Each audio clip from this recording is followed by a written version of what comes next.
Peruano. La pregunta sigue vigente hasta el día de hoy.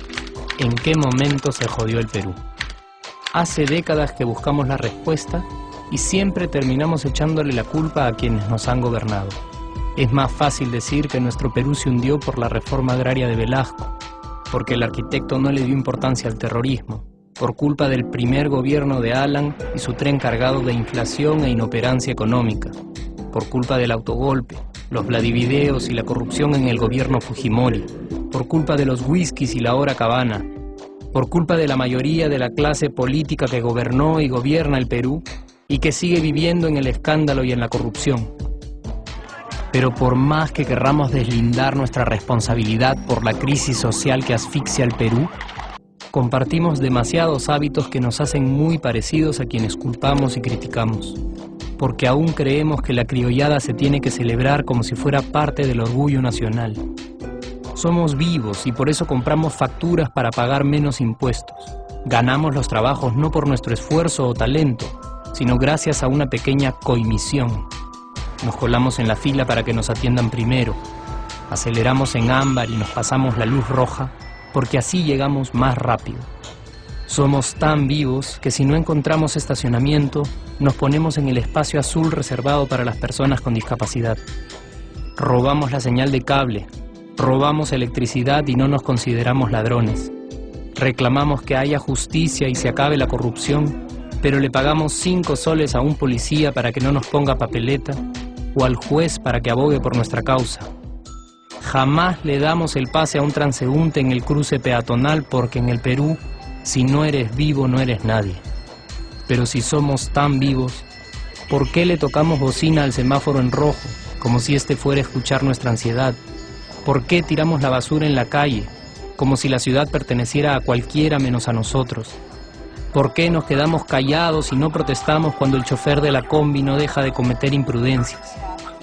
¿Por qué estamos tan interesados en saber qué vedette trampea con qué jugador, en vez de conocer algo sobre nuestra historia, nuestra economía, nuestra literatura, o al menos saber cuáles son nuestros derechos más elementales?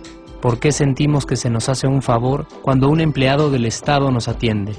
¿Por qué dejamos que un panetón sea el mejor argumento de un político para llevarse nuestro voto?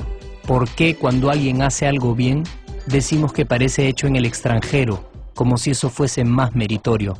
¿Por qué no nos sentimos orgullosos de nuestra diversidad cultural? ¿Y por qué, si somos tan vivos, seguimos alimentando este círculo vicioso que no nos deja avanzar como sociedad y nación?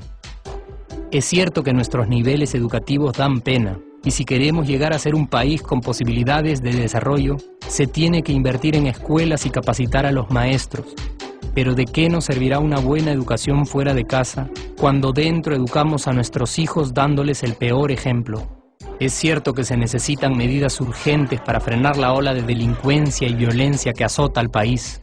Pero ¿de qué nos servirá pacificar las calles cuando en nuestros hogares la violencia física y psicológica parece haberse institucionalizado? Es cierto que se necesita una verdadera reforma judicial para que en el Perú se pueda hablar de justicia, pero ¿de qué servirá lograrlo cuando la mayoría de nosotros sigue avalando la ley del más fuerte, del más rico, del más vivo? Es cierto que para reducir los conflictos sociales se requiere del diálogo, pero ¿de qué nos servirá ese diálogo si seguimos pensando que dialogar es imponer nuestras ideas y no escuchar al que piensa diferente a nosotros? Es cierto que necesitamos mejores leyes de inclusión social y muchísimos más proyectos de integración, pero ¿de qué nos servirán estas leyes y proyectos si hasta el día de hoy la publicidad peruana define nuestros estratos socioeconómicos por el color de la piel y a nadie le parece raro? Si hasta el día de hoy seguimos avergonzándonos de nuestras diferencias o sintiéndonos superiores por estas mismas diferencias. Es cierto, es mucho más fácil echarle la culpa de absolutamente todo a nuestros gobernantes, pero la realidad es que el Perú se hunde en exacta proporción a esa viveza que alimentamos todos día tras día.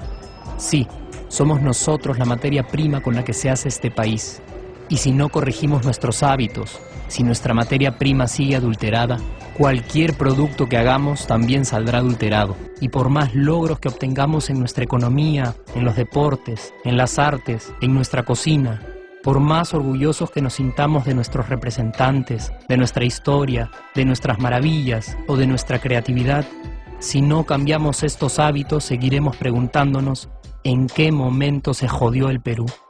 Yo ya estoy harto de esa pregunta. Estoy harto de ver cómo un país con tantas posibilidades y oportunidades, con tantas riquezas naturales y con tanta historia, tenga que seguir viviendo en el subdesarrollo solo porque no nos creemos capaces de vivir de otra manera. Estoy harto de que las desgracias de nuestros vecinos sean nuestro mejor consuelo. Harto de que el sí se puede sea solo una frasecita hecha para un partido de fútbol y que no podamos aplicarla en nuestra vida. Aunque te cueste creerlo, sí podemos. Claro que podemos. Pero depende de que tú y yo comencemos a trabajar en ello de una vez por todas. Porque la transformación del país hacia una nación desarrollada ya no está solo en cancha de los políticos o de los poderosos, y no está en el terreno de los milagros. La transformación del Perú está en la capacidad que tengamos de hacernos responsables de nuestros actos y de rebelarnos contra nuestra viveza. La transformación del Perú está en ti y está en mí. Está en todas nuestras organizaciones y en la posibilidad de trabajar juntos con verdadera responsabilidad social. ¿Qué pasaría si cambiamos la pregunta? Si, por ejemplo, ahora te pregunto, ¿en qué momento se arregló el Perú? ¿Qué me dirías? Aunque te parezca una pregunta demasiado ingenua, tenemos que creer en ella, y la respuesta está en nuestras manos. Responsabilidad social todos.